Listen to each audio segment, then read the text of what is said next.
సామెత ఉంది, కోర్టులో ఓడిన వారు అక్కడే ఏడుస్తారు, కోర్టులో గెలిచిన వాళ్ళు ఇంటికి వచ్చి ఏడుస్తారట.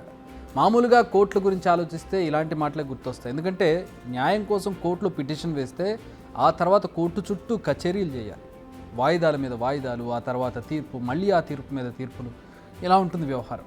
ఇది సామాన్యుడు మాత్రమే కాదు, ఏకంగా supreme court chief justice DY Chandrachud కూడా ఆల్మోస్ట్ ఇలాంటి మాటలే అంటున్నారు.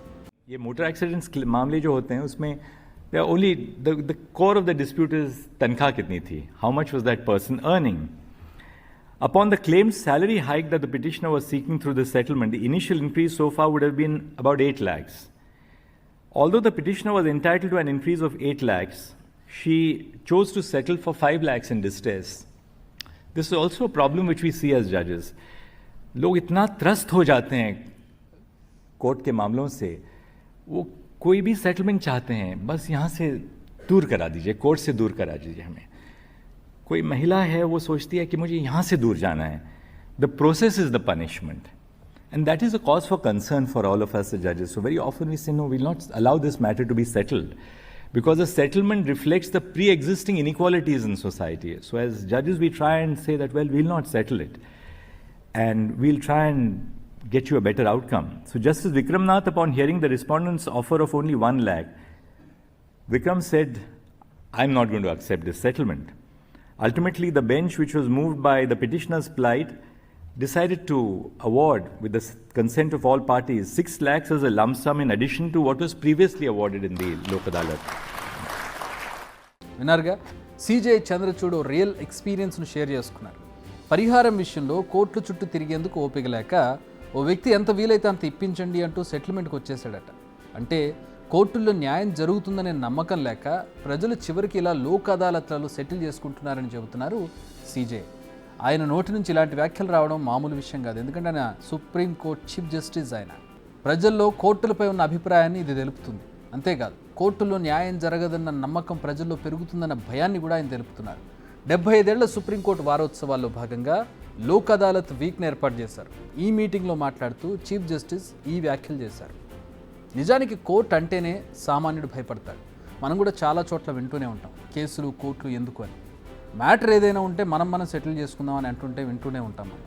ఎందుకంటే అలాంటి కేసులు మన చుట్టూ చాలానే జరిగాయి. రీసెంట్గా ఓ లంచం తీసుకున్న కేసులో కోర్టు తీర్పు వచ్చింది. కానీ ఇప్పటికీ 20 ఏళ్ళు గడిచిపోయాయి. ఆయన ఉద్యోగంలో నుంచి రిటైర్ కూడా అయిపోయాడు. లక్షలు ఖర్చు పెట్టి ఆస్తులు అమ్మించి ఎటూ తేల్చకుండా తరతరాలుగా వాయిదా పడుతున్న కేసులు మనకు కనిపిస్తూనే ఉంటాయి, వినిపిస్తూనే ఉంటాయి. దేశవ్యాప్తంగా కోర్టుల్లో పెండింగ్లో ఉన్న కేసులు ఎన్నో తెలుసా? అక్షరాల 5 కోట్లకు పైగా. ఇది నోటి మాట కాదు, పార్లమెంట్లో కేంద్ర న్యాయశాఖ మంత్రి అర్జున్ రామ్ మేఘ్వాల్ చెప్పిన స్టాటిస్టిక్స్ ఇవి. ఇందులో లాస్ట్ 5 మంత్స్లో ఏకంగా 10,000 కేసులు సుప్రీంకోర్టులో ఫైల్ అయ్యాయి. ప్రస్తుతం సుప్రీంకోర్టులో 84,280 కేసులు పెండింగ్లో ఉన్నాయి.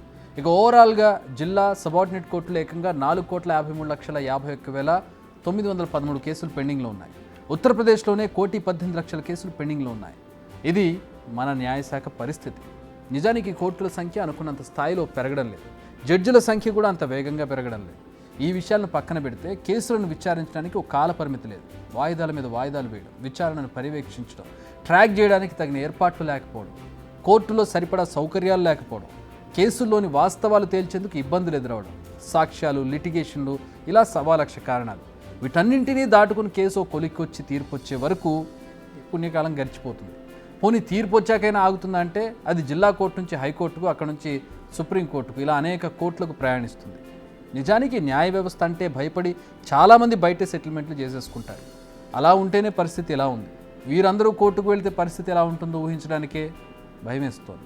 10 మంది దోషులు తప్పించుకున్నా పర్లేదు, కానీ ఒక్క నిర్దోషికి కూడా శిక్ష పడకూడదంటోంది మన న్యాయ వ్యవస్థ.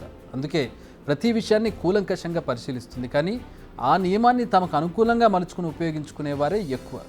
సిజే చంద్రచూడే ఈ విషయాన్ని బహిరంగంగా చెబుతున్నారంటే న్యాయ వ్యవస్థలో ఇంకా మార్పు రావాలనేది అర్థమవుతోంది. ఆయన చెప్పడం వరకే కాకుండా వ్యవస్థను మార్చితే సంతోషించేది మొదట సామాన్య ప్రజలే. బిగ్ టీవీ అవుట్లుక్ కథనాలు నచ్చితే వెంటనే బిగ్ టీవీ ఛానల్ ను సబ్స్క్రైబ్ చేయండి.